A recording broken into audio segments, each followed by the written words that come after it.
महानगरपालिका निवडणुकीमध्ये भाजपच एक नंबरवर राहील। आमचं प्रेम परळीपुरतं असून पुन्हा आम्ही एकमेकांच्या विरोधात राहू, अशी मिश्किल प्रतिक्रिया धनंजय मुंडे यांच्या उपस्थितीमध्ये मंत्री पंकजा मुंडे यांनी दिलेली आहे।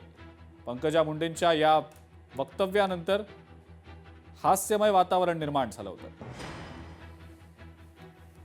भारतीय जनता पार्टीलाच यश मिळेल। नंबर 1 ची पार्टी भारतीय जनता पार्टी राहील, हा मला विश्वास आहे। आणि आताच्याच अनेक ठिकाणी आताच्या निवडणुकात भाजपा नंबर 1 ची पार्टी राहिली आणि आमची जी फ्रेम आहे ती परळीपुरती आहे। बाकी आम्ही पुन्हा एकमेकांच्या विरोधात सभा घेऊ। आम्ही विकासाच्या मुद्द्यावर एकत्र आलोय। फडणवीसांकडे मुद्दे नसल्यानं ते टीका करतायत, असं प्रत्युत्तर मुख्यमंत्र्यांच्या टीकेवर ठाकरे सेनेचे आमदार सचिन अहिर यांनी दिलेलं आहे।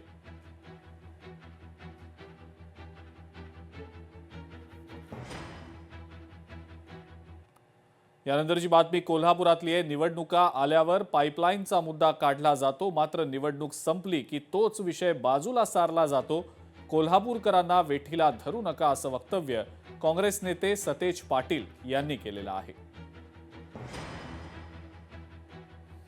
7 लाख लोक पाणी या कोल्हापूर शहरातले या ठिकाणी पितात, त्यांना वेठीस धरू नका। कोल्हापूरकरांना माझ्यासाठी वेठीस धरू नका। माझ्यावर किती आरोप करा तुम्ही, माझी काय अडचण नाही, मला टार्गेट करा, मी निश्चितपणे त्या आरोपाचं उत्तर देईन। परंतु माझ्यामुळे कोल्हापूरकरांना वेठीस धरू नका।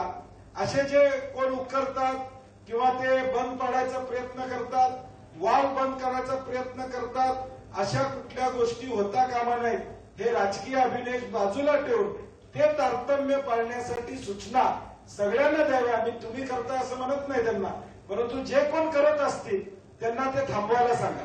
कारण की हे पाणी एकटं बंटी पाटलाच्या घरात जात नाही, तर 7 लाख लोक हे थेट पाईपलाईनचं पाणी या ठिकाणी पितात। त्यामुळे हा खुलासा मी या निमित्ताने या ठिकाणी करतोय। भाजपच्या उमेदवाराविरोधात रवी राणांनी प्रचार केला। तुषार भारतीय यांच्या विरोधात मी मैदानात उतरलोय आणि लोकसभेला गद्दारी करणाऱ्यांना धडा शिकवण्यासाठी मी मैदानात उतरलोय, असं वक्तव्य आमदार रवी राणांनी केलं। तुषार यांच्या विरोधात रवी राणा आणि नवनीत राणा या दोघांनीही प्रचार केल्याचं पाहायला मिळालं। ज्यांनी लोकसभामध्ये गद्दारी केली, गद्दारी करून आपल्याच पक्षाच्या उमेदवाराला पाळण्याचं काम केलं, अशा गद्दारांना धडा शिकवण्यासाठी स्वतः नवनीत राणा सुद्धा उतरले आहे, मी उतरलो आहे की ज्यांनी हिंदुत्वाच्या विचाराला सोडून स्वतःच्या स्वार्थासाठी अनेकांशी हात मिळवणी करून ज्या गद्दारांनी तेव्हा धोका दिला, त्यांना जनता धोका देणार आहे। लोकशाही मराठी ऐका, पहा, जागरूक रहा।